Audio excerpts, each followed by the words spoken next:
তো তোমাদের হাজার হাজার না মাত্র ৮৬টা কমেন্টে করে ফেললাম স্টুডিও সেটআপ। তো তোমরা আমার কথা করে মাথায় নিও না, মাথায় নিলে দিলে নিও না, দিলে নিলে বুকে নিও না। আচ্ছা কথা কি নেওয়া যায়?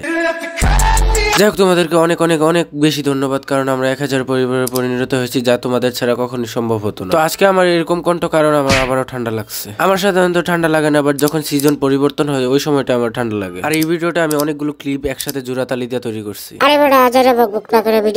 আমি ফার্স্টে আমাদের যে খাবারের টেবিল ছিল ওইটা ইউজ করা হতো না, ওইটাকে টেবিল বানায় ফেলছিলাম। তারপর আমি আমার আম্মুর পায়ে ধরে কাইন্ডা এরপর এই টেবিলটা নিয়ে নিই। তোমরা বলতে পারো ইমোশনাল অত্যাচার।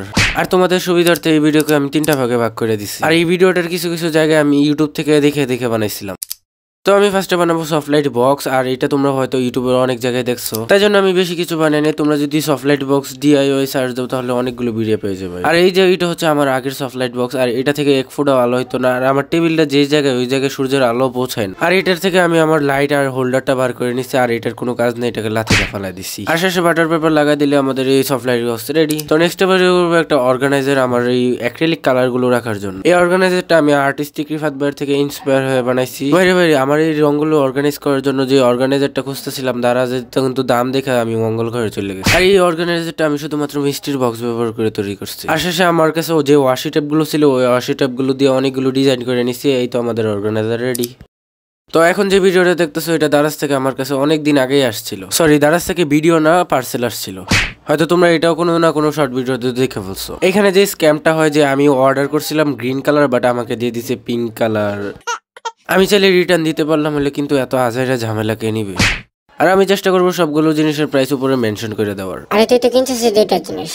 তো নেক্সট কিনছি একটা স্টেবল স্টিকার, আর বলতেছি এটা কেন কিনা হয়েছে। তো এটা কেনার সময় আমার ভয় লাগতেছিল যে এরকম পাবো কিনা। যাক আলহামদুলিল্লাহ, আল্লাহর অশেষ রহমতে এরকমই পাইছিলাম। আর এটার প্যাকেজিং কোয়ালিটি সবগুলো মোটামুটি একদমই ভালো ছিল। তোমরা যে এখন ভিডিওতে যে ব্যাকগ্রাউন্ডটা দেখতেছো, এইখানে আমি মনে করতে একটা আর্ট পেপার বিছায় রাখছি, ওইটার উপর ভিডিও শুট করতেছি। এই আর্ট পেপারে এরকম 12-10 বাজেছে তোমাদের বুঝলেও বুঝতে পারবো না, কারণ আমি তো এই যে হচ্ছে আমাদের টেবিলটা আসে পড়ছে। আর এটা আমি আমার আম্মুর কাছ থেকে ইমোশনাল অত্যাচার করে নিছিলাম। আর এই টেবিলটা হচ্ছে ব্রাউন কালার, যেটা আমার ভিডিওতে একটু মানাইতেছিল না। ব্রাউন কালার হলেও ঠিক আছিল, কিন্তু এই যে এরকম চকচক করে এই জন্য আরো খারাপ দেখাইতেছিল। তাই জন্য আমি দারাজ থেকে টেবিল স্টিকারটা অর্ডার করছিলাম। আর এটার মধ্যে টেবিল স্টিকার লাগানোর পরে আমরা দেখা করছি, কারণ এটা টেবিল স্টিকার যখন লাগাইতেছিলাম অনেক ঝামেলা হইতেছিল।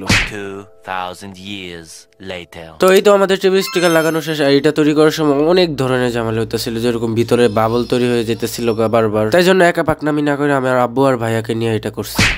এখানে আমার কাছে টেবিল স্টিকার শেষ হয়ে যাওয়ার কারণে নিচে লাগাইতে পারি না। আর এখানে দেখবে কি, আর এখানে আমি 2টা টেবিল স্টিকার ইউজ করছি। এটা হচ্ছে আমাদের ঘরের আলো, আর এটা হচ্ছে সফট লাইট বক্স চালু করার পর আলো। দেখতেই পারতেছো ভিডিও কোয়ালিটির মধ্যে কতগুলো ডিফারেন্স চলে আসছে।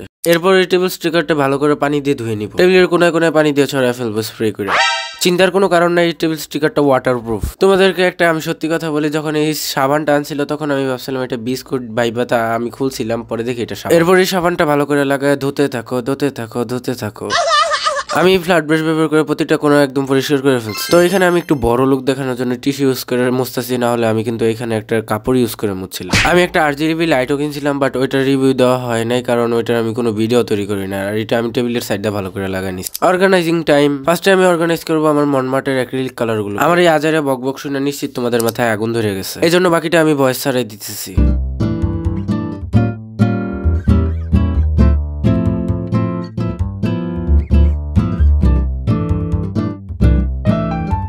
এখানে আমি আরেকটা সেম অর্গানাইজার তৈরি করছি, যেখানে আমার প্রয়োজনীয় কালার এবং গ্লুগুলো রেখে দিছি।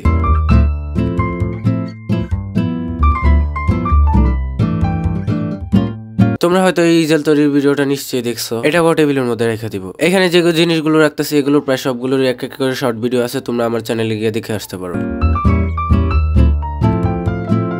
এরপর আমার মিনি ক্লে আর্টগুলো রেখে দিব এগুলোর সামনে।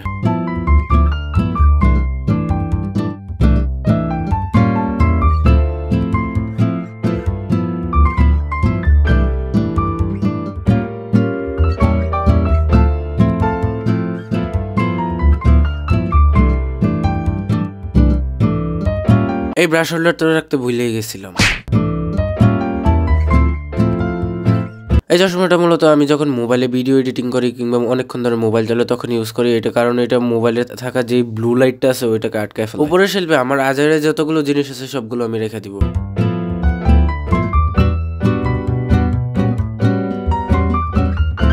ভাই এই পার্স দেখে তোমরা এবার আমাকে বড় লোক পাইবো না, কারণ এই পার্সে তুমি টাকা ছাড়া দুনিয়ার সব আজেরে জিনিস পাইবা।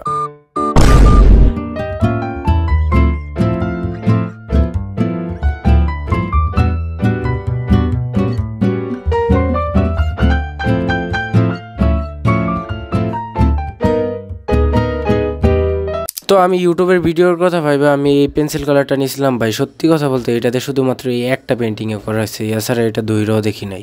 একদম কালার যেরকম আছে ওই আগের অবস্থায় আছে, সমস্যা নাই। তোমরা যদি কমেন্ট করো তাহলে পেন্টিং করবো ইনশাল্লাহ।